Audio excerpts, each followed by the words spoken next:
Ang lahat. Amen. Tunay na napakabuti po ni Lord. Amen. Amen pa lang.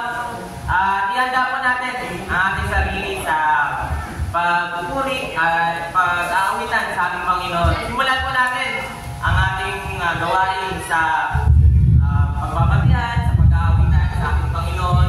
At announcement lang po pala sa mga bata na nag-cellphone. Maaari po natin itago ito. At focus lang po tayo sa pag-praise sa ating Panginoon. At sige po, handa na po ba tayo lahat? Tayo po tayo lahat at palakpakan po natin ang Panginoon. Amen! Simulan po natin ang gawain sa pagpupuri sa ating Panginoon.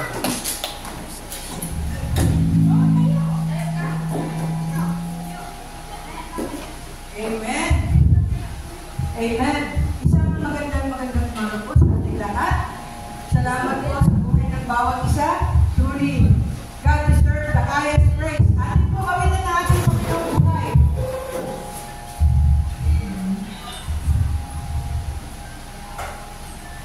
Amen! Taas na po natin ang ating mga kamay. Iwag-iway. Ang ating mga awitin ngayon is, For the Lord is my power.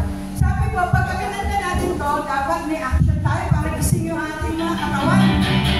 For the Lord is my tower, and He gives me the power to tear down the works, tapon natin, of the enemy. Kapag po tayo nasa difficult hour, kailangan po nananalangin tayo, di ba? In the difficult hour, He will crush. Apakan natin yung enemy. Na-devour, tapos magbugi na rin po tayo. Amen? Para kung mag-isang-isang ang ating mga sistema para sa pagpupuri sa ating Panginoon. Amen! Hallelujah!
Sige po, tawagan ko na po ang prayer, opening prayer.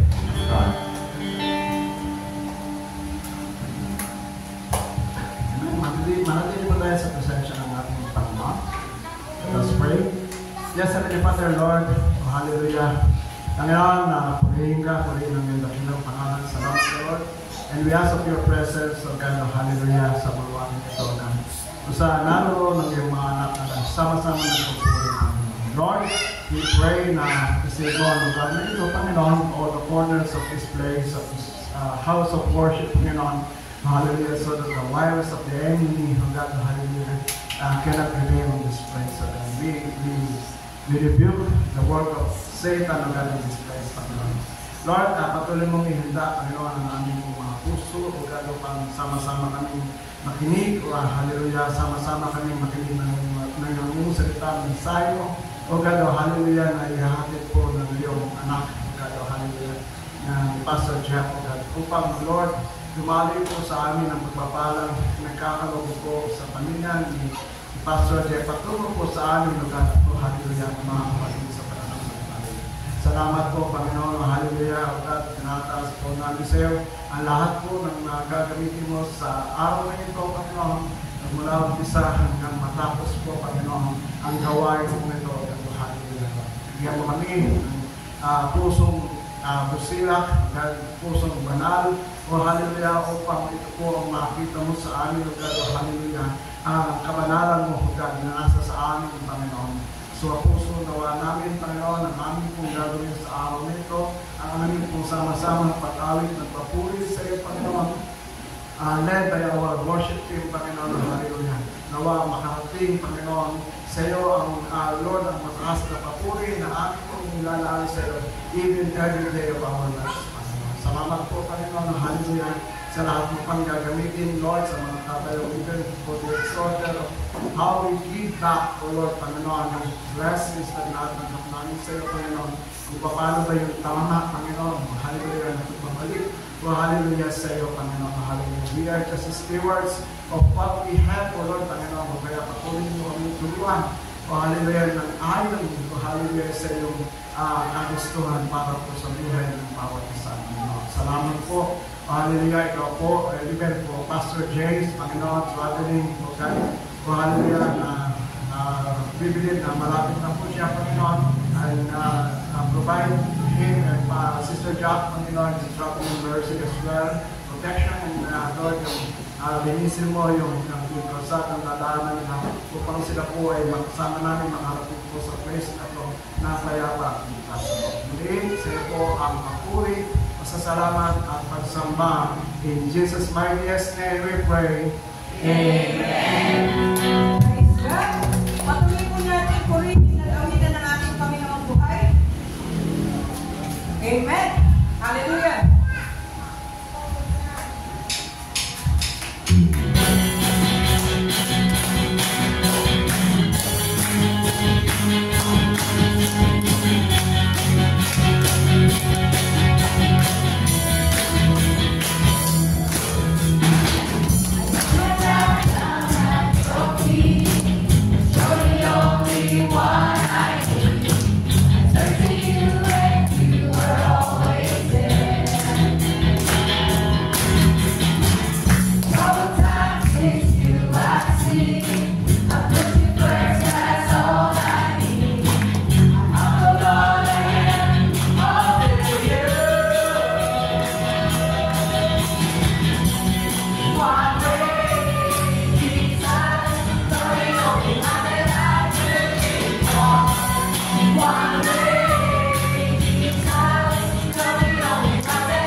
Because you first love us, O Lord God, even when we're still sinners, O Lord God.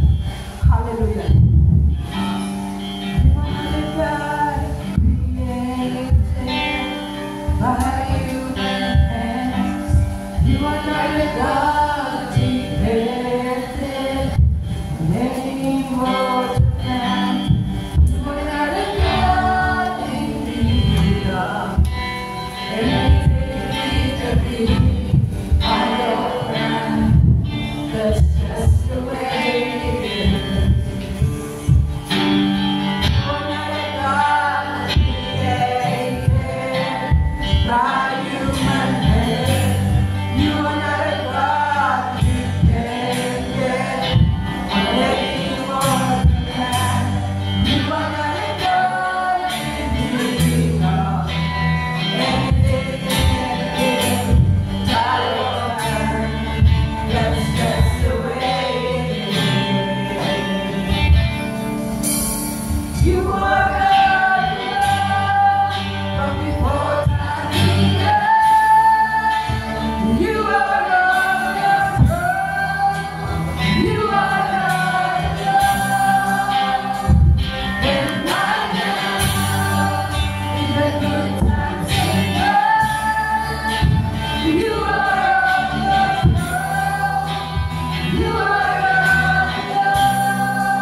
trust in you, Lord God.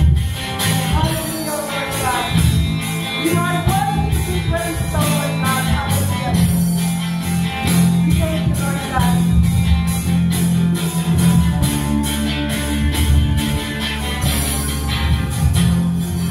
I sought the Lord, and He answered. I sought the Lord, and He heard, and He answered. I sought the Lord, and He heard, and He answered. That's why I trust Him. That's why I trust Him. I sought the Lord, and He answered. I sought the Lord, and He heard, and He answered. I sought the Lord, and He heard, and He answered. That's why I trust Him. That's why I trust Him. I sought the Lord, and He answered. I sought the Lord, and He heard, and He answered. I sought the Lord, and He heard, and He answered.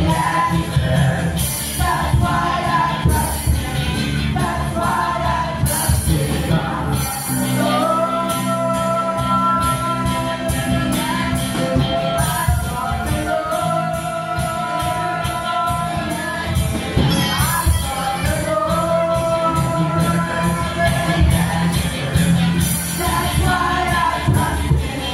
That's why I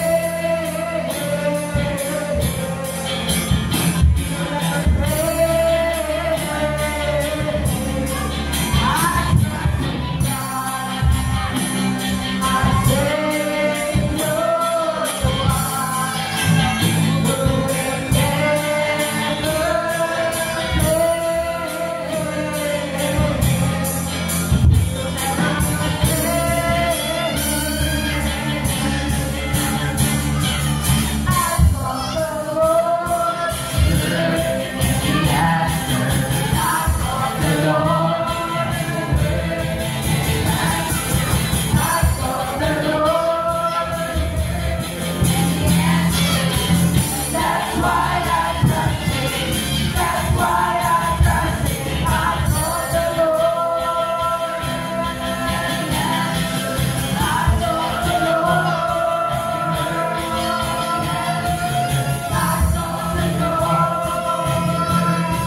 Him.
Magandang umaga po sa inyo lahat. Magandang umaga po. Naririnig po ba ako ng malinaw?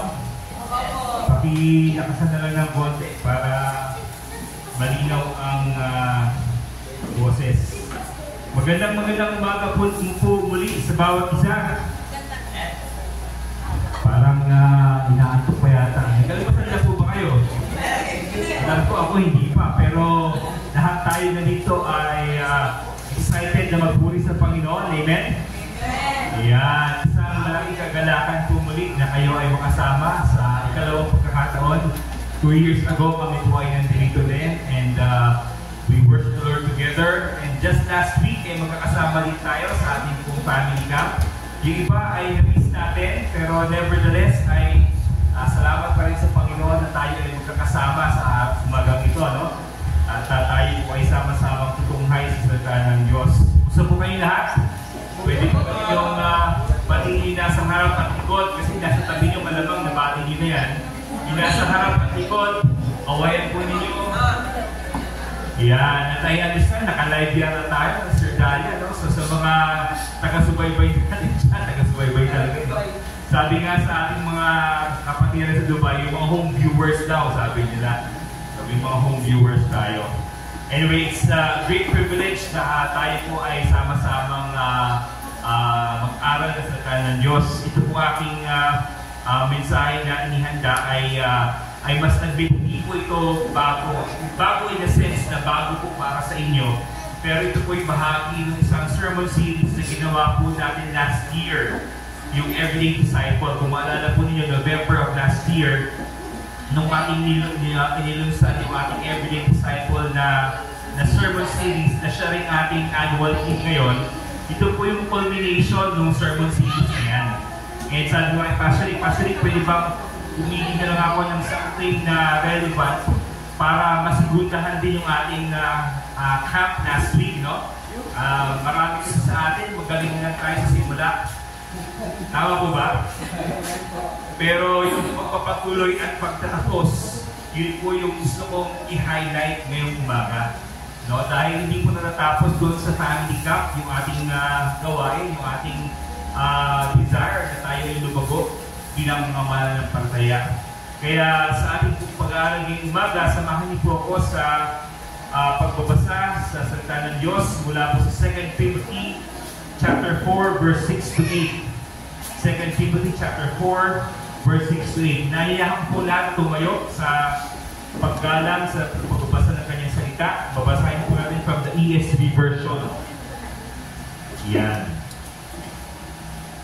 2 Timothy chapter 4 verse 6 to 8. Ang sabi po dito, "For I am already being poured out as a drink offering, and the time of my departure has come. I have fought the good fight, I have finished the race, I have kept the faith. Henceforth there is laid up for me the crown of righteousness, which the Lord, the righteous judge, will award to me on that day.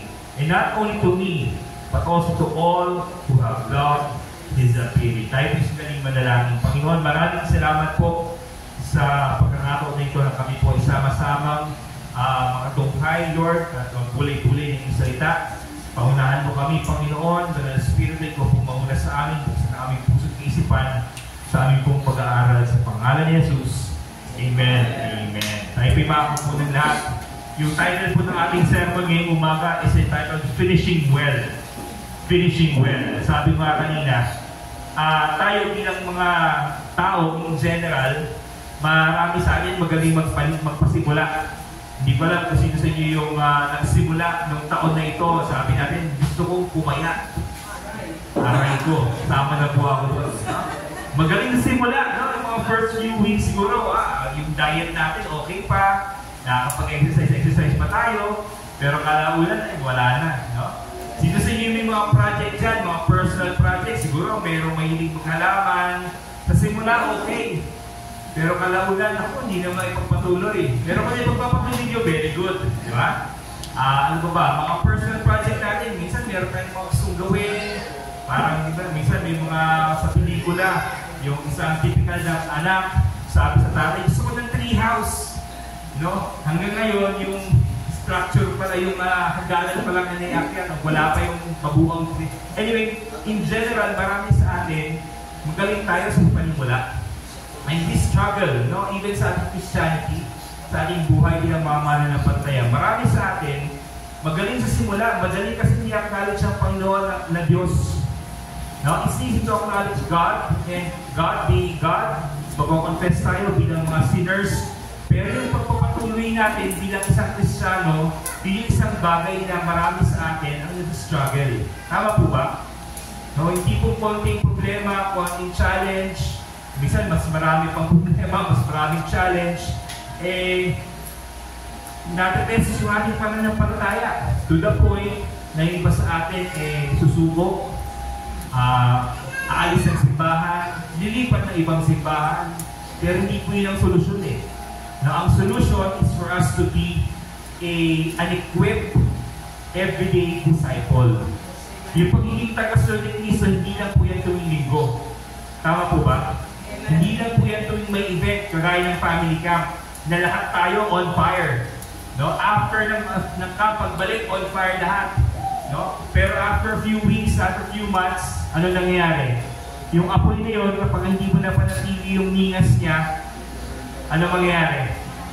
Mawawala rin yung eventually. No? So kaya kailangan yung pagningasin yung fire na yun.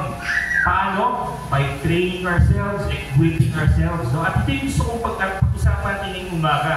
Kasi similar sa realidad ng buhay, yung ating challenge bilang mga mananampalataya ay napakatotoo din, very real yung struggle ng bawat isa sa atin being an everyday disciple. Alam niyo po yung papasok ka sa eskwela, papasok ka sa trabaho, o kaya even sa loob ng bahay, mayroong challenges. Tama po ba?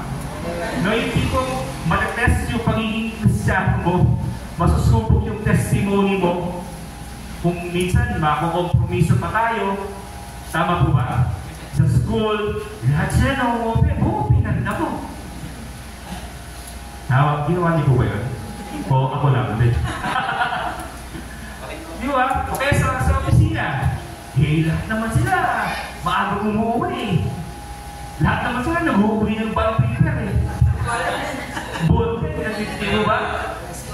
Masiling bagay, pero alam nyo, it will affect our testimony one way or the other. So yung pagiging every disciple, yun yung challenge eh. Kasi yung pagtawag sa ating Panginoon, alala niyo yung ating mga messages yung no? Nagsisimula yan sa ating sarili, pinagpapatuloy sa ating tahanan, nagpapatuloy sa ating pang-araw-araw. At yung huling message nga natin, we are to go on a mission. We are to be the salt and light. Pero challenge yun eh. No? In fact, yung basta yun, baka ngayon wala na. No? Naalala niyo pa yung mga purpose si Pastor Ed noon, nung linggo? No? Kung kayo ay nakapag-notes, well and good. Okay? So kaya titignan natin yung ating konteksto ngayong umaga. Yung sinasabi ni Paul, isa sa mga favorite ko na mga verse, the Apostle Paul. Okay? Yung kanyang pagkakasulat, itong particular passage na ito, napaka-profound. In fact, ginamit niya yung illustration ng isang grace haligsahan. Okay? The finishing the race, I have kept the faith. Okay, I have finished the race. Sasabi niya gano'n. Pero alam niyo ba, na si Pablo, nung sinulat niya itong talatang ito, siya ay malapit lang mamatay. He is looking at his own death. In fact, nasa loob po siya ng bilangguan. No? Ito yung patilan niya rin dito, sasabihin ng isang passage, si Paul ay nasa bilangguan, sumusulat sa mga taga-ganito, taga-ganyan. Pero alam niyo yung bilangguan ng araw, hindi kagaya ng bilangguan ngayon. Meron po akong nakita isang picture, ito po actually yung lugar kung saan nandoon si Paul, nung sinulat itong 2 Timothy. Itong Mamertine, ito yung, hindi ito yung exact, pero ganito yung sura ng prison. Imagine niyo, medyo baka ito dahil tourist spot na, nililis na nila. Pero imagine niyo, no, kung sino-sinong mga bilanggo ang nandiyan, yung tubi nila, lahat ng, yung amoy, the stench, and yung only life that we have ay yung nasa ibabaw. Iuhulog lang din doon yung pagkain nila kung may pagkain man na ibibigay sa kanila. So hindi ganun kadali na ikaw ay nasa loob ng isang bilangguan. No? Pero sa kapila nito, yung mga pananalita ni Pablo are words full of encouragement. mga kapatiran. No, kaya yung ating lesson idea or the main idea na sa ating makita ngayong umaga is this. Believers are called to live what?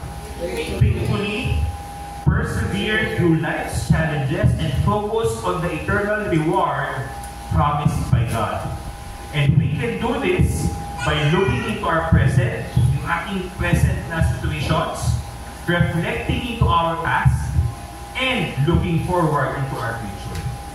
Di ba? Kung gusto natin matapos ng maayos, mag-end ng maayos, successfully, excellently para sa Panginoon, consider these things. Dahil maraming challenges ang buhay. Hindi ko mauubusan ng challenge ang buhay natin. In fact, hindi guarantee, no? Na dahil ikaw ay Kristiyano, wala ka ng challenges, wala ka ng problema. Kaya yung iba na isod, sabi, akala ko ba pagka ang buhay ng Kristiyano ay masayang tunay, masayang tunay. Alam mo yung kantang yun? Well, yes, totoo naman yun, masayang tunay, pero hindi nila nawala sa isip nila na masaya, yes, pero may challenges. Bakit? Nung ikaw ay wala pa sa Panginoon, masayang-masaya ang away, masayang-masaya si Satan. Bakit? Eh, kampay niya tayo eh. No? But the moment you surrendered your life to God, nakanino ka na? Nasa Panginoon ka na. So si Satan ngayon, galit na galit sa'yo. Pinitray mo ako, sabi ko sa Satan. May kaaway tayo ngayon. Kaya si Satan, gagawin niya lang. He's like what? He's like a roaring lion, sabi ng Bible, seeking whom he will devour. Kaya maraming challenges. Well, yes, masaya maglingkod sa Panginoon, masaya maging Kristiyano. Pero kaakibat ng kasiya, ng pagiging alagad o disipulo ng Panginoon ay yung challenges. Kaya dapat tayo palakasan. Bagay yung ginagawa ni Pablo nitong mga panahon nito. Okay? And so, in that dark, cold prison cell, si Pablo ay nag-i-encourage sa atin. He is encouraging us all. Now, ano yung gustong ituro ng ni Apostle Paul sa atin about finishing well? As we reflect, manunod natin, no, kung meron kayong mga Bibles na hawak, ang sabi ni Paul dito, in essence, sabi niya dito, in verse 6, Paul talks about yung present, I am, and then sa verse 7, he talks about I have, yung past, and then he reflects on the future sa verse 8, henceforth, or from this day forth. So, to finish well, para tayo ay matapos ng maayos, ito po yung ating titignan. We will look at Paul's perspective about the present, the past, and the future. So, ito yung una. To finish well, consider Paul's view of the present. And there are three key words yan, na ating titignan para tayo ay matapos or maging successful tayo sa ating lakad, sa ating race bilang mananampalataya. Tatlong bagay, yung reproduction, yung sacrifice, and departure. Ano ibig sabihin ito? Tingnan natin yung una. Reproduction. So to finish well, sabi ni Paul, look at how you're able to reproduce yourself. Paul was able to finish well. Bakit? Because he had reproduced himself in others. Okay? At yun yung ating pinag-aralan nung nakaraan ng family camp. Discipleship is about multiplying yourself to others. Reproducing yourself. Parang photocopier. Pag naglatag ka ng isang picture sa ibabaw ng photocopier, ano yung lalabas sa printout niya? Same dapat. Pero pag iba yung lumabas doon, ay kakaibang photocopier ito. No? Pwede pa yung colored magiging black and white, pwede yun. No? Pero yung magkaiba yung image, hindi po pwede yun. Right? So we are to reproduce ourselves. Doon sa Greek word na ginamit dito, yung verse 6 begins with the emphatic pronoun I. Sino to? I. Which contains, kasama na ikaw doon. I or you, sabi ni Paul. You. Okay? Along with the connective na for, okay? Ano yung sabi nito? Sabi nito, in putting it in its simpler term, Timothy, you preach the word even in the face of opposition because I am about to die.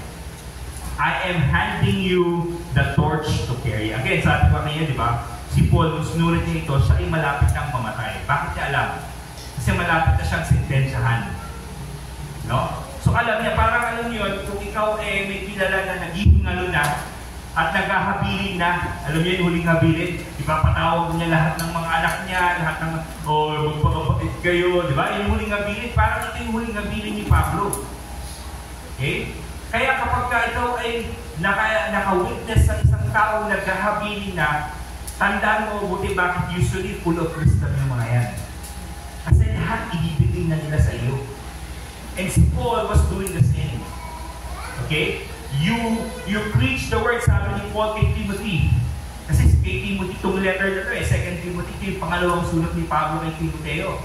Sabi niya, Timoteo, mangharal ka ng salita ng Diyos even in the face of opposition because I am about to die.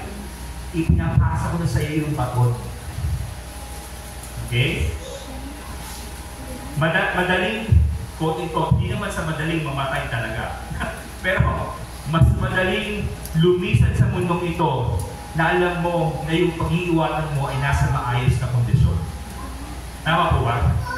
Pero kung yung pamilya mo, alam mo na, naku, yung mga anak ko, nag-aaway-away. Ito ka, may sakit ka, mamamatay ka na. How would you feel? Di ba? Parang mamamatay ka na nga lang, iniisip sa sarili mo, iniintindi mo pa yung pamilya mo. Am I making sense? No? And si Paul, sinasabi niya na, dahil alam ko na ikaw ay magpapatuloy, I can continue on, I can finish my race. Right? Pero sa atin, wala pa tayo sa ganung stage. But we have to consider, are we reproducing well? Are we multiplying ourselves well? O baka naman, pag tayo ay lumisan sa mundong ito, ano yung legacy na iiwanan natin? Or kahit hindi paglisan paano kung tawagin ka ng Panginoon na dalhin ka niya sa ibang lugar? Ano yung legacy mo dito sa Bukolan? Sa church na ito? Sa mga tao na yung na-influensyahan? Ay, ang tao niyan, mahalas sa buhay. So, we can begin as what we have learned sa ating family camp, sa ating mga tao. No? Our desire for discipleship can begin in our homes. Beyond sa ating family, sa ating mga ka-opisina, pwede yan. No? Godly men should be handing off the faith to younger men in the faith, sabi sa 2 Timothy chapter 2, verse 2. No? Ipinapasa natin sa iba. Godly women, at the same time, should be training younger women in the things of God, sabi sa Titus chapter 2. Hindi yung essence ng discipleship. We pass on. Kaya sa discipleship din, as much as possible, susunod yung principle na same gender. Bakit? Kasi minsan sa discipleship may mga pag-uusap na usapang lalaki, usapang babae. No? So magandang mag-practice natin yan. Hindi lang yung reproduction aspect na titigan natin, but also the sacrifice. Paul was able to finish well because he viewed his life as what? As an offering to God. Ibinigay na niya yung kanyang buhay sa Panginoon. Sabi sa chapter 4, verse 6, in first part, for I am already being poured out as a drink offering. Sabi ni Pablo. Okay? Hindi niya tinignan yung kanyang pagkamatay o yung papatay na siya di ba? Hindi niya tinignan ito as a tragedy. But rather, he looked upon it as a privilege that I am offering my life as an offering to the Lord. Bahagi iyon ng ating pagpapatuloy sa ating buhay bilang mananampalataya. So, yun ang ibig sabihin nito. So, to finish well, we need to view all our life as an act of spiritual worship to God. Yung ginagawa ba natin sa ating buhay, do we look at it as our spiritual act of worship? Ano sabi sa Romans chapter 12? Diba? I urge the brothers to offer your bodies as what? Living sacrifice. Holy and pleasing to God. This is your true and proper worship. You cannot serve Christ or you don't serve Christ in order to get the applause of men. Hindi. No? Hindi ka maglilingkod sa Panginoon para lang sabihin, galing-galing naman ni Pastor ganito. Hindi po ito tungkol sa amin. In fact, mas mabigat yung accountability on our part pag hindi namin pinreach ng maayos ang salita ng Diyos. And at the end of the day, it is not about us. It is about the Word of God being preached. No? And it is about you applying what you heard. Kasi marami rin sa atin, maririnig natin pero niya din nagagawa. Right? So, to serve Christ is an act of worship. No? So, reproduction, sacrifice, and departure. Okay? Paul was able to finish well because he viewed his impending death as a departure. Ano ibig sabihin nito? Sabi niya sa verse 6 din, sa gitnang bahagi, the time of my departure has come. Ano ibig sabihin po nito? Ano sa tingin niyo? Alam niyo po sa Biblia, ang kamatayan is never really the cessation of life itself. Sabi nito, death is never cessation of existence, but rather a separation of the soul from the body. It is departure. Okay? The Greek word na ginamit ni Paul dito is a very vivid one. Napaka matalinghaga at the same time. It is used to describe the, alam niyo yung anyo, yung pag tinanggalan mo ng, yung sa mga kalabaw, yung may yolk. Ano mas Tagalog yun?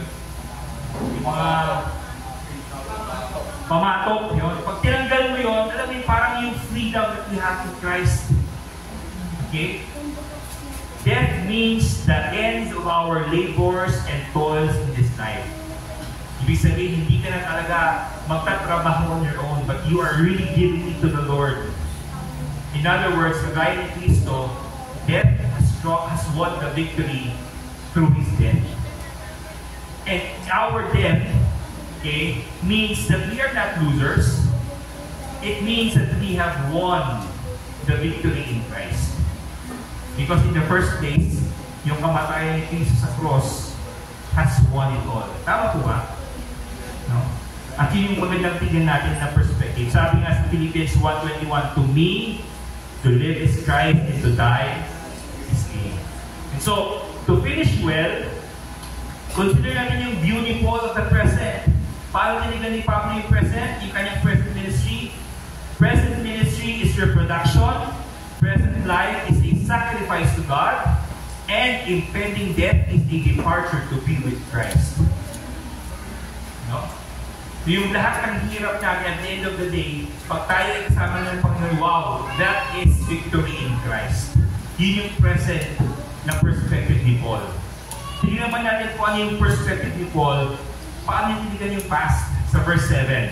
To finish well, tingnan natin how did Paul view the past. Paul was able to look back sa kanyang nakaraan at confidently sabi ni Paul sa kay Timothy that he had done well, sabi ni Pablo. Bakit? Tatlong bagay ang sinabi ni Paul dito. Sa verse 7, sa first part, I have fought the good fight, sabi ni Paul. No? I have fought the good fight. When you come to the end of your life, pag umabot ka na sa dulo ng iyong buhay, okay, pwede mo bang sabihin na, you know, I have been involved dun sa challenges, sa ministry ng paglilingkod ng Panginoon. At dahil dyan, ako ay lumaban ng maayos. Or baka naman yung iba, as we live our daily battles, living our life for Christ, baka yung iba ito petiks lang. Alam niyo yun?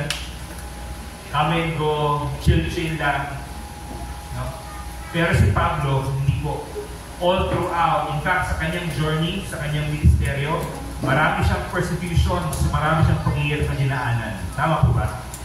Meron akong illustration na lang ginagamit. Kung si Pablo, makikita natin ngayon dito, siguro, di ba, ang Pilipino marami tayong mga alias-alias. Si Boy Taga, ganyan, no? So, si Boy Peklat. Bakit? Kasi laki ng Peklat niya dito. Siguro si Pablo, pag dumating dito ang kanyang alias, siguro si Pablo Peklat. Pablong, ano ba? Bakit? Kasi sa dami ng kanyang mga hagupit na dinanas. Pakita mo siguro yung katawan niya, puro peklat ng mga hagupit sa katawan niya. No? But, he viewed it as something na I have fought the good fight. Lumaban ako para sa Panginoon. Hindi ako nagpa-relax, sabi ni Paul. Okay? I am currently engaging in this battle with the Lord. Now, bakit ko sinishare sa atin? Kasi nga, yung ating challenge, ganun din eh. Iba-iba lang tayo ng kanya-kanyang mga challenges. Kung ikaw ay medyo patama-tama, as compared sa mga medyo may edad na, magkakaiba tayo ng mga challenges. But, it doesn't exempt us from the realities that we have to fight the good fight. Tama po ba? No? Hindi natin kailangan lumaban na kagaya ni Pacquiao na lahat ng division na labanan mo. No? Ambitious of yun eh. Pero nagawa niya. No? Ang nagsayin na labanan mo lahat, hindi. Kung ano yung laban na ibinibigay sa iyo ng Panginoon, kung ano yung challenge sa ibinibigay ng Panginoon, do it excellently. Do it excellently. Okay? Pangalawa, ano sabi ni Pablo sa ng bagay ng verse 7? I have finished the race. I have finished the race. Yung race na pinapagit ni Pablo dito, hindi lang ito yung isang 50-meter dash o 100-meter dash. It is the marathon. Hindi ito yung panandaliang takbo. Takbo, okay, tapos na. Bahala ka na, pastor ha, gumawa ko yung part ko. O si ano naman? O kasi ano naman? Hindi ko gano'n. Lahat po tayo. Okay? I have finished the race. This race is unending. Walang katapusan ito. Hanggang tayo ay hindi pa kinukuha ng Panginoon. No? But just to say, gusto ko yung pagkakagamit ni Pablo ng illustration na ito eh. Kasi di ba nalala niyo sa panahon ni Paul during the New Testament times, maraming mga ganyan eh, yung mga stadium na malaki, they will have this big race, may malalaking arena, parang gladiator style. Alam niya, no? So when you say, I have finished the race, hindi siya simpleng race, hindi siya simpleng takbuhin. Matitinding mga palisahan itong mga to. Okay? At para ibigay sa atin ni Paul yung ganung illustration means na hindi ito simpleng takbuhin. It is a long and challenging race. And we know that those who begin the race should what? Pag sinimulan mo yung race, dapat ano? Tapusin mo. Hindi pwedeng along the way, pastor, pagod na ako eh. Ayaw ko na. Pwede mo sabihin sa Panginoon yun? Hindi, Lord, time out mo na. Hindi mo po pwede. That's why we have to keep on magpalakasan tayo. No? Kaya tayo nag-aaral sa Diyos, tumatag tayo sa ating pananampalataya. Otherwise, baka nakaka-100 meter ka pa lang, pagod ka na. Ayaw mo na. May kasi si, kapatid ka na ito eh. Nakaka-stumble eh. Yeah? Hindi kasi ako pinansin ni Pastor eh. Hindi ako kinamayan ni Pastor ng linggo. Diba? Totoo po yun. May mga ganun pa rin. Hopefully hindi dito. Meron mga ganun pa sa hopefully wala. But generally, may mga ganun mga simbahan pa rin po. Hindi lang nabati ng Pastor, hindi lang napasalamatan, hindi lang na-recognize, ay, nagtampo na. So wag pong ganon. We need to finish what God has placed for us to begin at the very start. Pangatlo, ano yung sabi ni Paul? Tatlo na siya. I have fought the good fight. I have finished the race. I have kept the faith. So imagine niyo, habang tayo tumatakbo, hindi lang tayo basta tumatakbo, I have fought it well. I have finished it. And I have kept the faith. Hindi ako natinag sa aking pananampalataya. Kahit na malayo ang aking pinanggagalingan. Kahapon po, galing po kami ng Baguio all the way to Iba. And it took us 6 hours yung drive. Kaya yung aking mga magulang nagre-reklamo sa akin talaga po sila eh. Kakama na yun. Nadaanan po namin, supposed to be dadaan kami talaga sa Santa Cruz. Pero dahil alanganin na po yung oras, nakasabi namin alanganin na, pasensya na, hindi ko na yung friend. Pero nung nadaanan namin yung Malabago, di ba?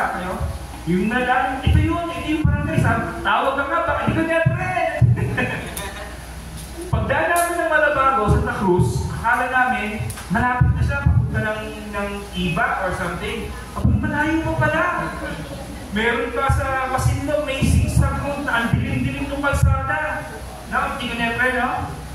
Kaya, I really appreciate ang Mara family, no? Na tuwing pupunta sila dito, hindi ko biro yung travel. Alam niyo, hindi tayo papatinag sa simpleng wala kasi kaming pagkain bukas eh. Wala kaming pambayad. Wala kaming ganito. By God's grace, kami po ay nasa Dubai. Although hindi po ako OFW. I mean, hindi po ako nandun para quote-unquote kumita ng pera. Kasi even doon, we still live by faith. By God's grace. Although akala namin, abroad, somehow things will change. Pero hindi po pala. No. Yung challenge that God has given us, even nang dito pa rin kami sa Pilipinas, is the same challenge of faith na aming nararanasan doon. Yung tipong kung paano mababalanse yung ganitong bibigay na support doon sa ganito malaking expenses, kung paano yun ibabalanse, tanongin nila lang si Sister Lloyda. Pero hindi ko rin po alam kung paano. Kasi kadalasan may difference eh. Pero kung saan nanggaling yung difference na yun po yung hihingi namin palagi sa kamay ng Panginoon.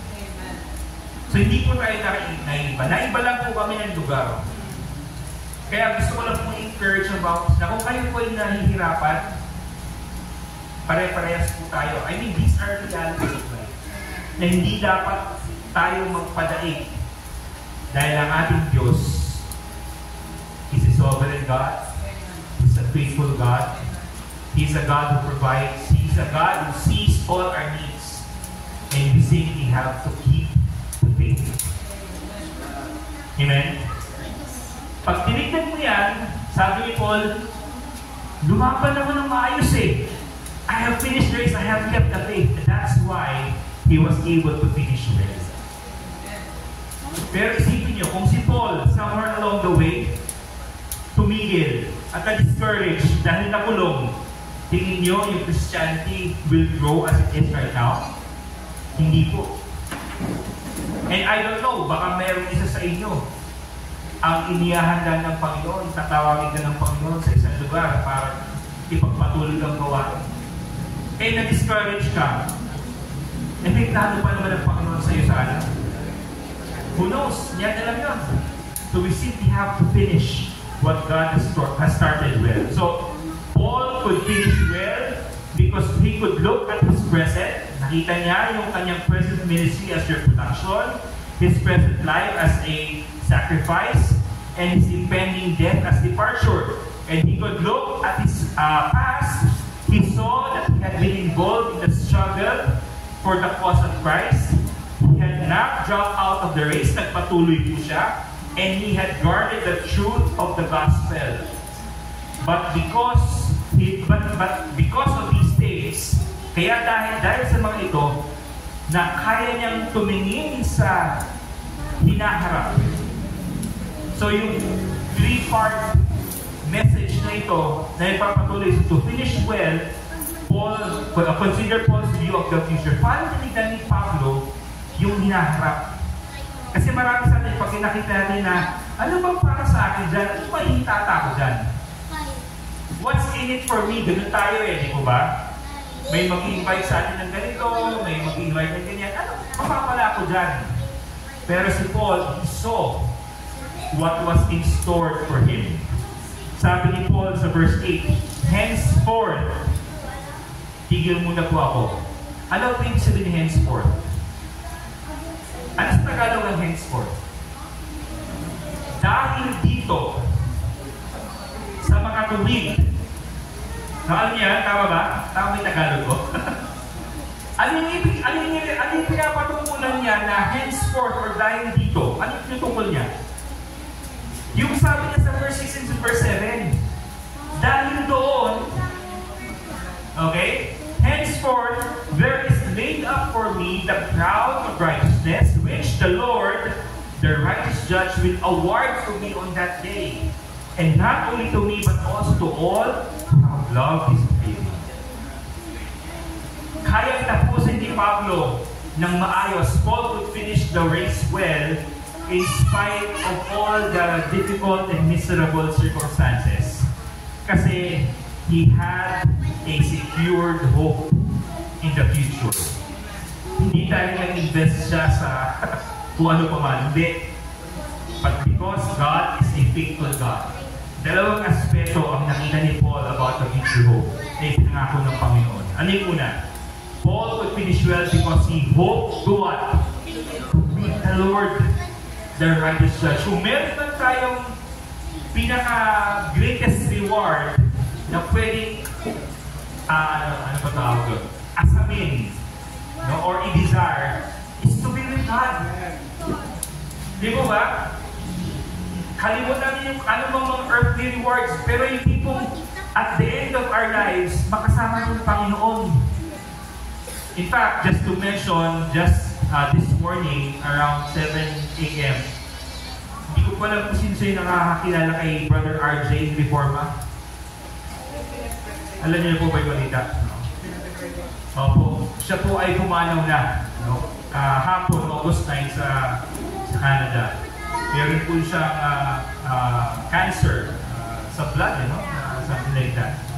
Medyo hindi ko maganda yung kanyang kalagayan kahapon. So we were in prayer. Meron pong prayer group na pray mula po kahapon. So we were joining them in prayer. We were praying last night. Pero ibang plano ng Panginoon. And to put it, candidly, naiingit po ako kay Brother RJ. Bakit? Sama din ng Lord eh. Tayo hihirap pa rin dito. So that is the hope that Paul was referring to. Kung meron man tayong reward sa buhay nito, is that at the end of our lives, makakasama ating Panginoon. Kaya yung pag-disciple, yung paggawa ng ministry, lahat ng ito, kaya natin i-enjoy, kaya natin gawin. Bakit? Kasi makakasama ka ang Lord balang araw. And this is all for God. This is all for Him. Okay? Now, some of you may think na parang iba, parang ang saklap naman isipin doon, yung tipong aasamin mo yung pagkamatay mo para lang makasama mo. Pero hindi yung great reward eh. No?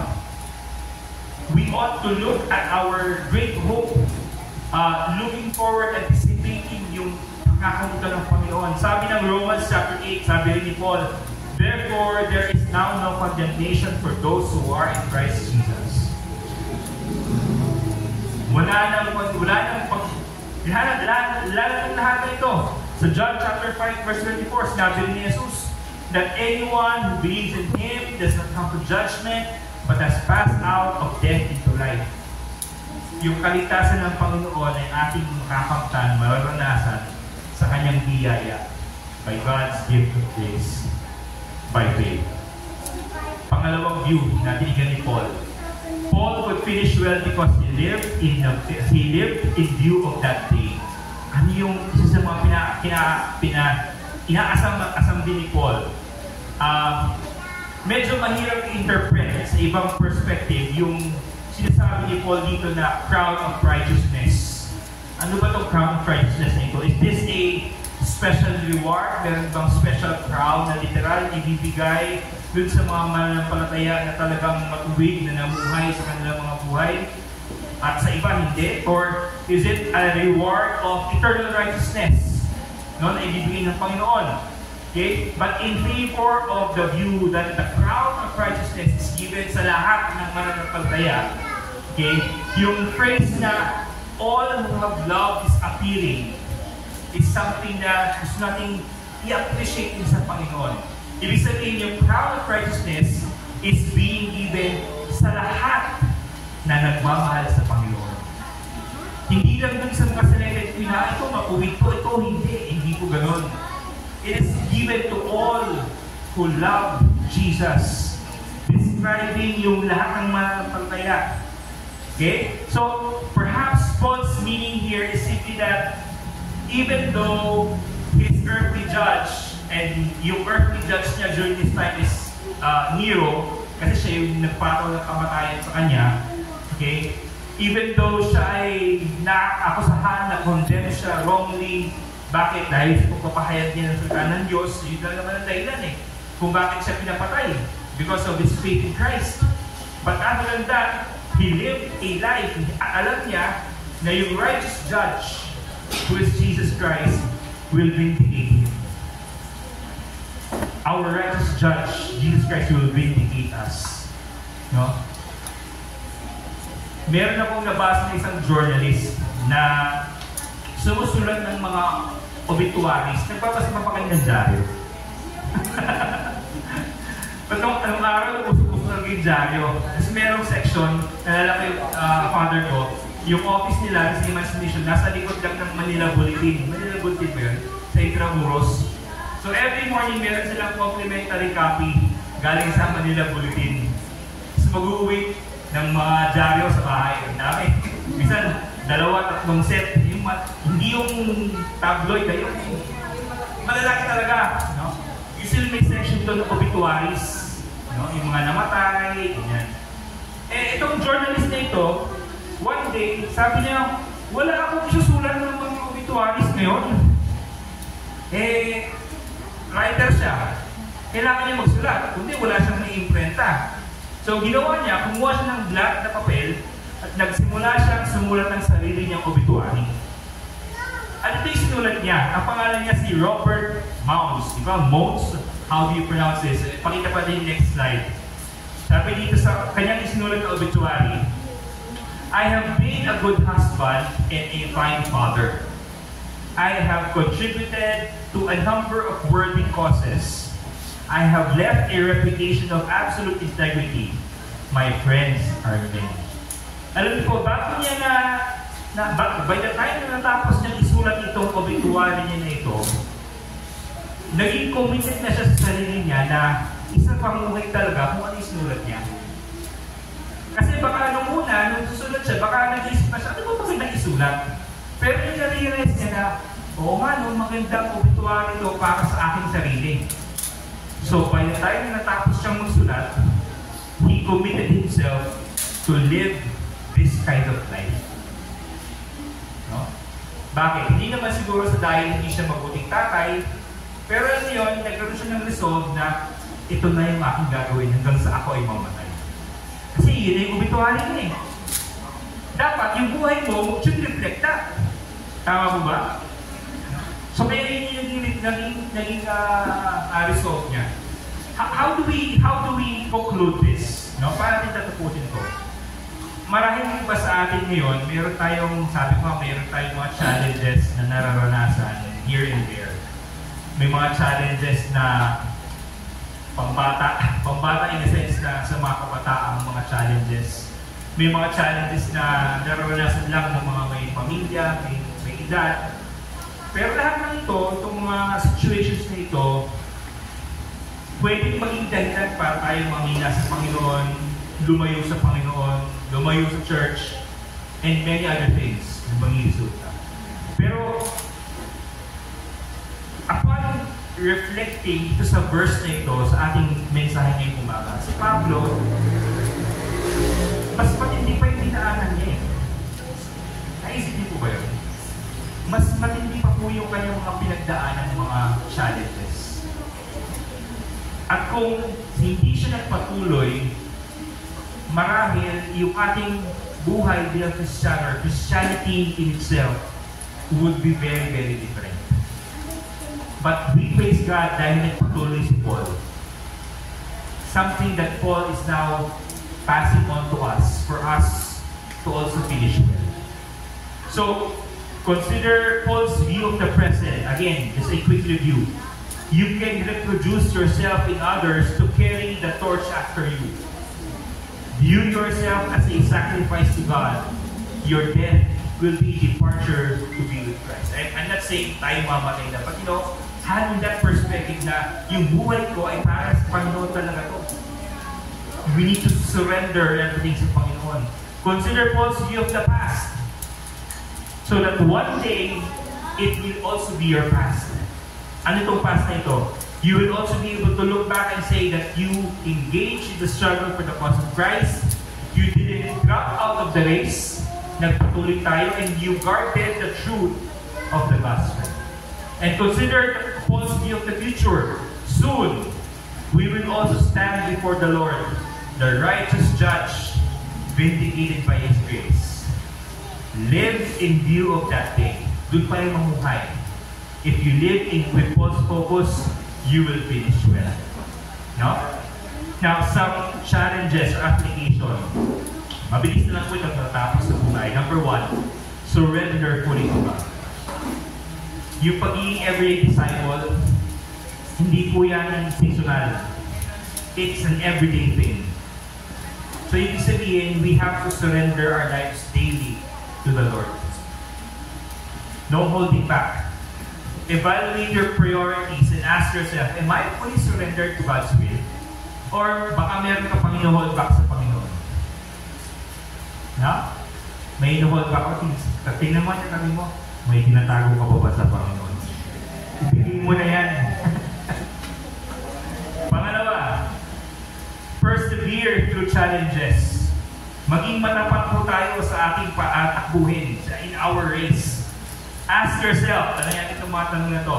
Am I staying consistent in prayer, in scripture, and obedience, even in hard times? O baka nga, sabi ko kanina, konting problema, konting pagsubok lang, ay, ayaw ko na. Huwag naman po sana. No? Magpatuloy po tayo sa kabila ng mga challenges. And pangatlo, focus on eternity. Focus on what God has placed for us. Keep your eyes focused on the ultimate reward.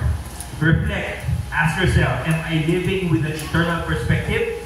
O baka yung perspective ko hanggang ngayon lang sa present? Dapat makita natin, ano yung inihanda ng Panginoon para sa atin? Or am I distracted by temporary concerns? Ano yung temporary concerns? May plano pa kasi ako pastor eh. Gusto ko po magpakasal. Gusto ko po ma-promote. Gusto ko po mag-aral. Alam niyo po yung mga lahat ng yan, kung gagawin yung distraction, magiging distraction talaga yan.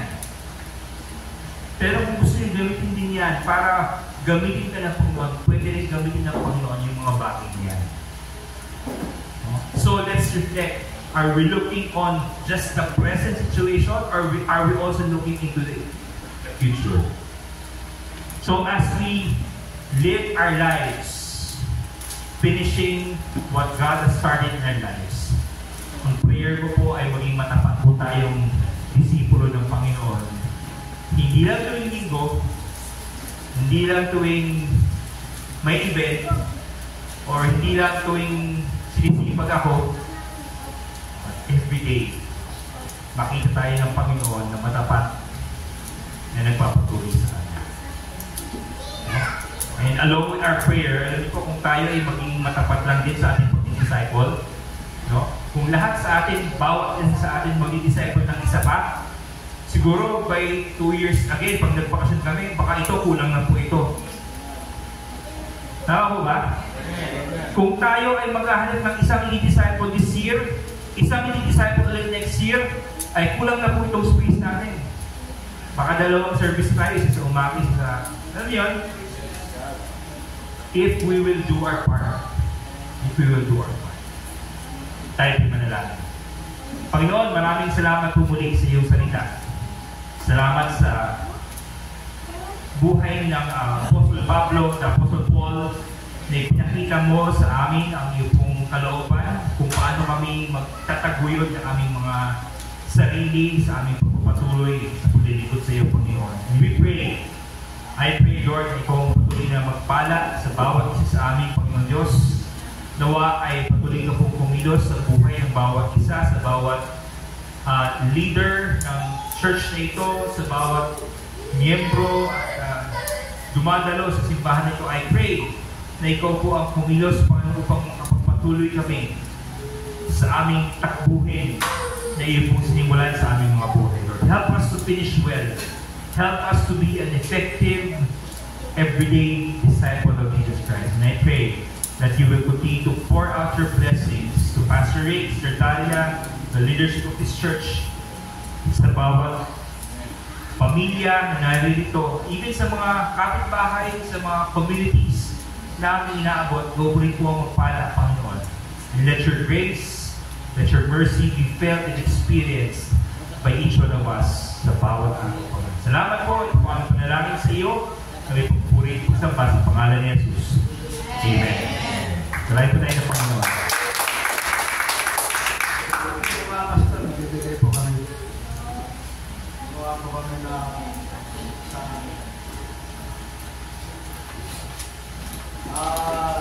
maliit na balay po ito. Amen. Pero it is kumbaga comes from great appreciation sa pagpupunti na pastor na nagaling pa ng Dubai para bisitahin ang po tayo.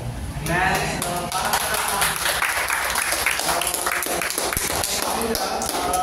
sa family camp natin recently church-wide. Pero inaari po natin ito na yung presensya po nila sa atin along with our coordinator po ng Southern Churches Pilipinas. Inaari po natin ito na ito po yung isang favor sa atin. So we just appreciate the favor they have given us to visit us dito po sa Bacoran. Amen. Purihin po natin ang Panginoon. Palakpakan po. So, it's a certificate of appreciation from us, Evangelical Church Diaspora Bacoran, to Reverend Jeffrey Atanacion. In grateful appreciation, we express our heartfelt gratitude on his faithful service, dedication, commitment, and unwavering support to share God's word in DCP Bacoran. Given this 10th day of August 2025, at the Gold Group 1 Proper Bacoran, Zambales. Signed.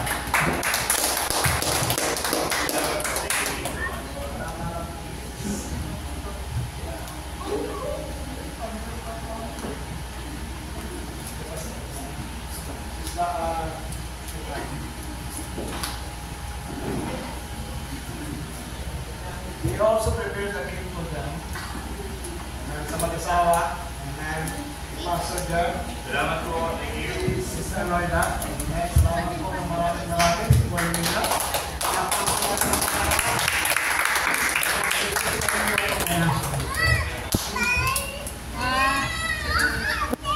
Isa pa. 1, 2, 3.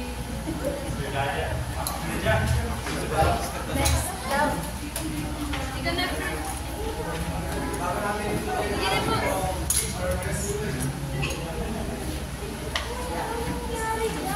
One, 2, 3. Leaders daw po. Ikaw na.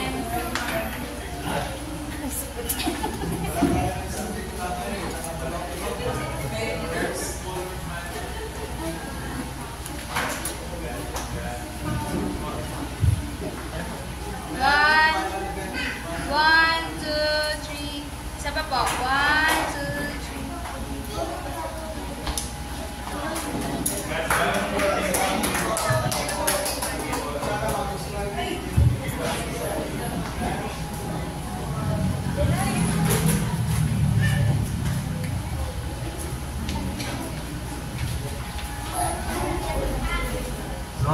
Sige po, salamat po. Salamat nga rin po pala.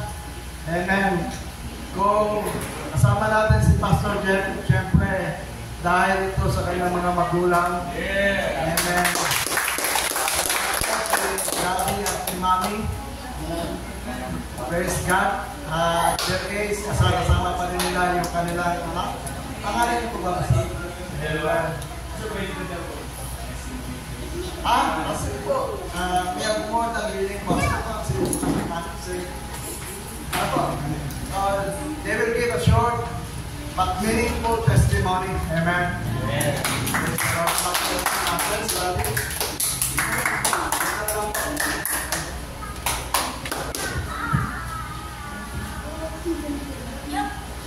Wala pa akong, actually wala akong saan yung testimony. Pero nyo papalandaan niya ako yung magtagumpay.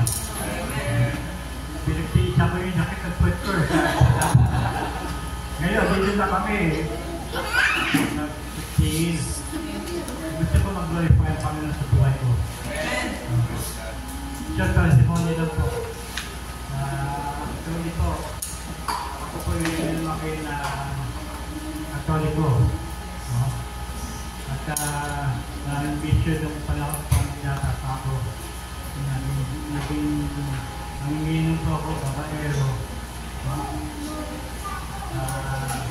Minsan natanong sa akin ni James na paano ko na po nag-game.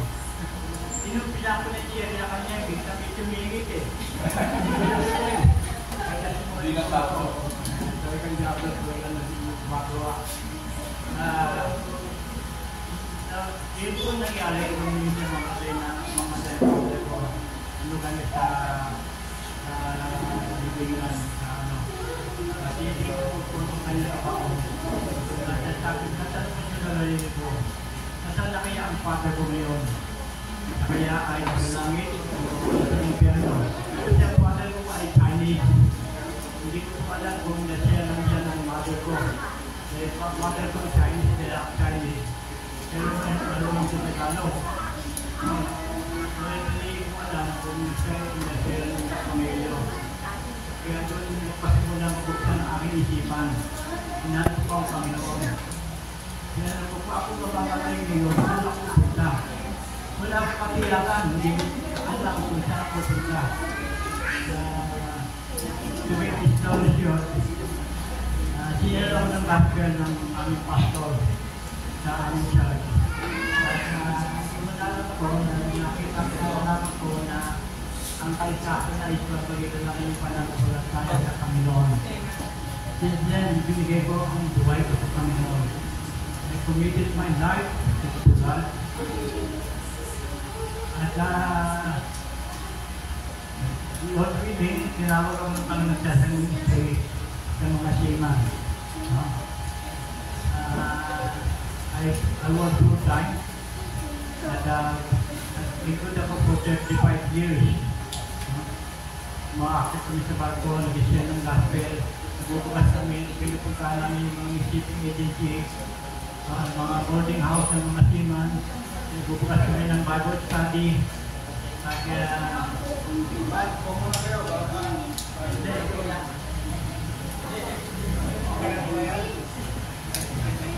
Sungkat talaga, no?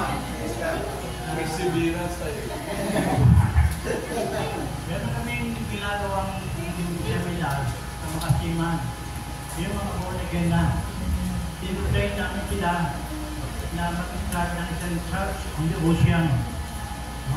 Yun ang purpose ng namin.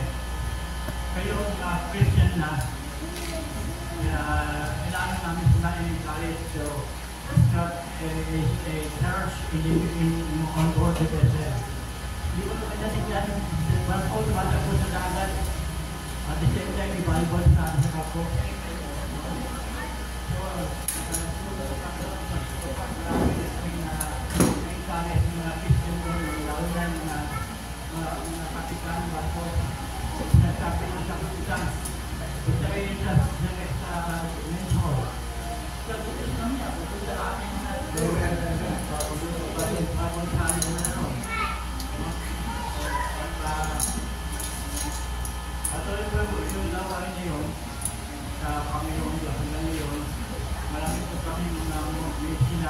all over the world.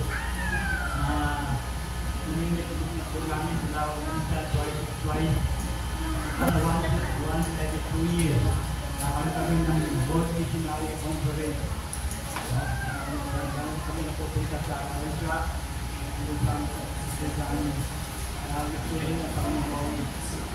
At galing ang Panginoon sa ating mga lagi wala akong pera, wala akong pera, wala akong pang-abroad. Pero ito po ang mga nangyayon pang-place na sa blanco. Wala akong bayad. Wala akong pera. Yun po ang kapapala ng Diyos. Yung mga nangyayon sa Diyos. Ngayon po, pupunta sa bansa, sa Africa,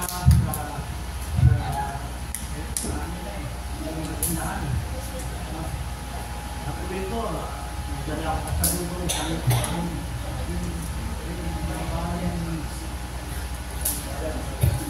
nakakahon na, hindi ko nang gawin sa mga kapatiyan ko, nagigilay. Kaya, wala sa lugo, kaya I encourage you ako ko, lubos ka ng mapuso nyo. Ano ba yung bihira naman namin sa church na may mga suspended logic at pilihan nyo. Wala ko 7 na. Kung sa inyo eh. Energetic ko kayo.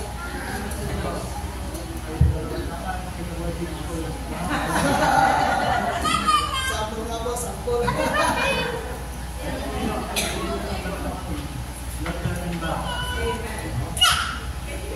have to put God first in your life. Matthew 6:23. Seek ye first the kingdom of God. At Christian to, wala pong retirement. Amen. I don't believe in retirement. Retire ka sa trabaho mo sa lupa. Pero hindi kingdom of God, there is no retirement. Hanggat buhay pa tayo, ako po, wala na po, may data po ako, pero ang inisip ko ngayon, design ko tayo. Lahat ng mga pangalan na akin siya, messenger, lahat yan, every day. Yan, Pastor James, alam niya yan. Lahat sila, bibigyan, commitment ko pa sa Panginoon yan eh. Hindi natin nakakalawa, pero hindi nahila na tuwa ko. Pero nakakapag-text pa naman ako eh. Ginagawa ko. At nagpipipet ako ng short message para sa isali sa iswan ng ayan.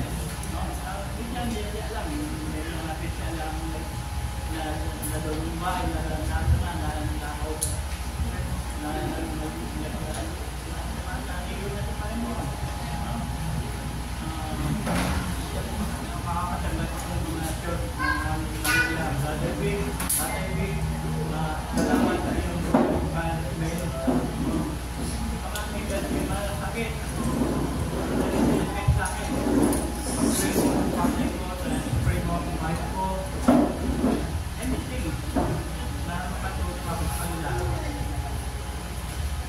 Kahapon lang, may natagat ako isang may mahabing boso ko yung kahit ako yan. Hindi natin isa sa kusina. Sabi niya, mahaba eh. Sabi niya, hindi ko makakalimutan yung mga sabi niya. Salamat sa ating sa yung pagtitisa ko sa akin. Lumago ko sa aking pananampalataya. Yun ay katatang puso. Bakit mo yung paano yung mga walay? Papatandaan mo sila yung nagawa mo. Araw-araw yan. Higit siguro mga isang daan yung lahat yan. Sinahan ko lang, masasabi ka, mag-process na namin. Pero yan eh, may commitment sa Panginoon. Yung college din, maraming meron din ang mga problema, hindi yung tulong. Yung part, disciples. And po talaga naman after the dawa ay tumatak sa Panginoon, you have to make them to the disciples.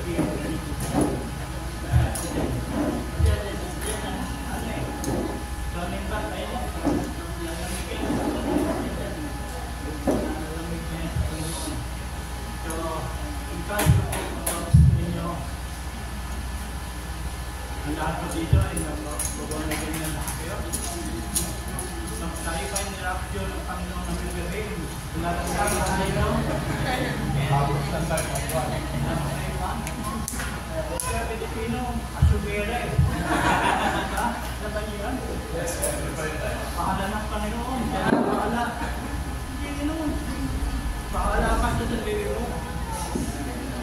Pag hindi mo tinanggap si Cristo, kasadanan mo yun, walang sa Diyos. Make sure na kayo at pupunta lang ito kayo na mag-alit.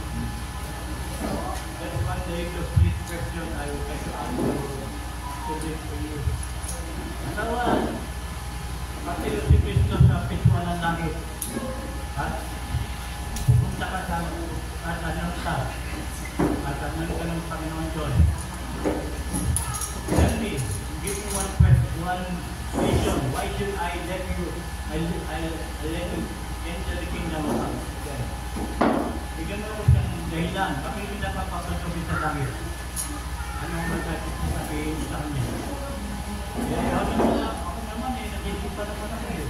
Ako naman eh, nagbibigay ng kapwa at ako eh. Kasi meron tayo lahat. Diba? Kasi, alam niyo yan, mga ano yung siyang ko. Kasi meron yun.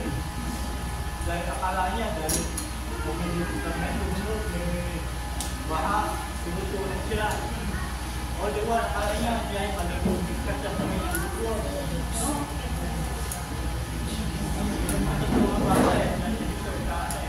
Nakita ko si Dolphy sa Limpiado. Nakita ko si sayaw sa maraming nabili, nakita niya sa Limpiado. Pero ito nila yung mga dito. Pero hindi ka nang balita. Ano tayo mga gulang niyo? Ano tayo mga kapatid niyo? Hindi ko pa kami sa Limpiado na naman nila. Kami, masa kayo ng plastic. At ako nakasal ng plastic kami. Kailangan ko si Pete Driver, hindi naman ng plastic sa kanya. Malapit sa kami, matingkal, pupuntaan namin. At paparentry yung driver yung plastic. Para lang naman sa nila. Ay, bakit nila sa pray? Kaya sila pray yun. Tapos kami mag-pray. Bakit ba ang panya? At tumutiwag ka. Ano ba yung nagawa yun? Bakit kasi Baguio na nasyan ko yung nangyari namin sa Baguio ng pinsan na ito namin. Nasyan ko ng Baguio si Dolphy saka yung isang pinsan na isa niya si Arif Yao.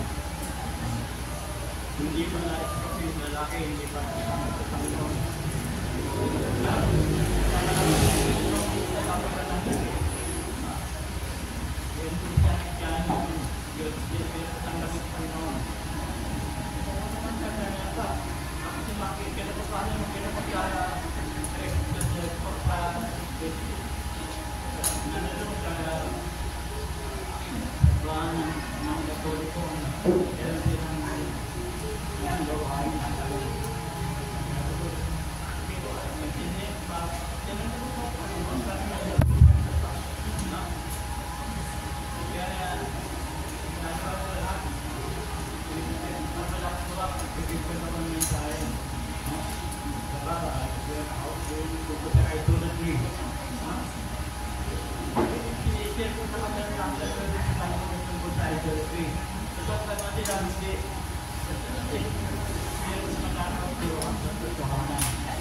I believe in gratitude. Are you prepared? Handa na po ba kayo sa Diyos? Amen. Handa na ba tayo? Nagkaroon tayo ng gratitude. Handa na ba tayo ng gratitude? Okay, salamat po sa time.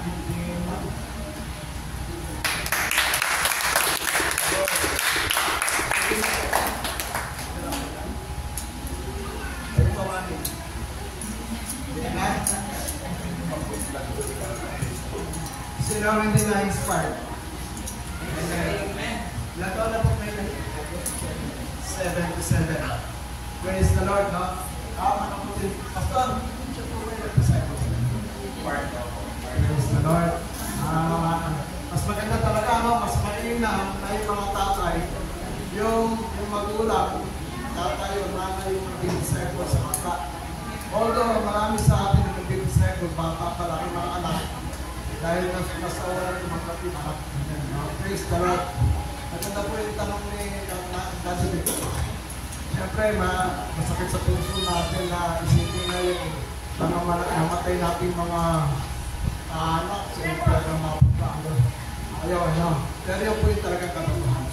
Pero yun ang Panginoon po sa buhay ni Nen, ng pamilya at nasyon. Amen? Praise the Lord. Palapakan natin ang Panginoon. Praise the Lord. Okay, wala. Sige na natin. Ating facilitator.